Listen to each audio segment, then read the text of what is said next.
At 5:10 p.m. on Sunday evening, government through a press release announced that a media briefing, which was scheduled for 5 p.m. with Minister for Health Nicholas Steele and CMO Dr. Sean Charles, was cancelled due to inadequate information. The press briefing was expected to provide details on pronouncements made in a press release which was issued by government just hours before regarding the island's first COVID-19 death. Media practitioner Beverly St. Clair was among those awaiting the briefing.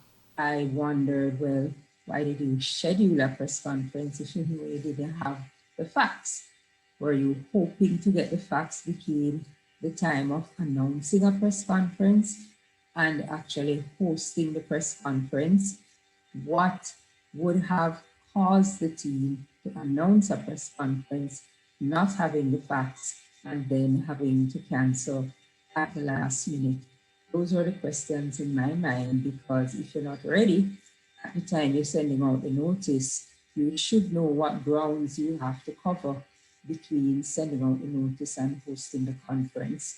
So that again to me was showing that the ministry team is maybe not on top of their game as far as these issues are concerned. While it is difficult to say what may have triggered the cancellation of the briefing, St. Clair said a post on social media sparked speculations. There was a rant, I would say, in social media on Facebook from someone who claims to be a close relative to the person who died, and some accusations were made of the Ministry of Health, of how things were handled at the hospital in St. Andrew, and kind of giving a timeline of when the person who passed away eventually, of when he got sick and the time he died, and highlighting what would appear to be a number of deficiencies in how he was treated and how the matter was handled by medical personnel.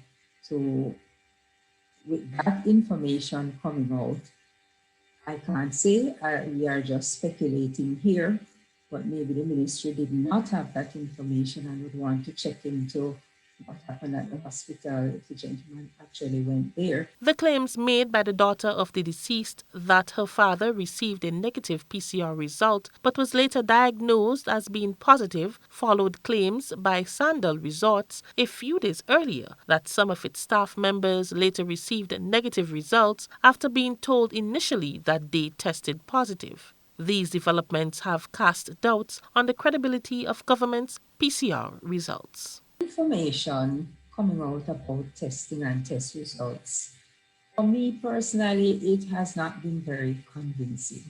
There seems to be too much confusion with the results coming from these tests.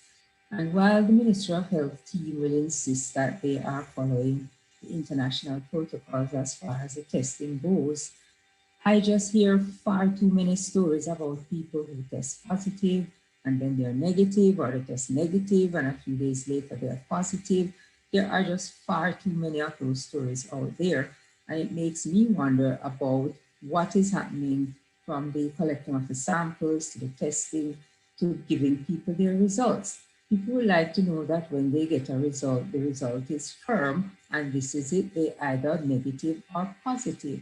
But those kinds of reports, Rena, have just been far too many, with people saying, oh, negative, positive, negative, positive. It's confusing. As the developments unfold, the public waits patiently for answers from the government of Grenada. For GBN News, I am Rena Pear reporting.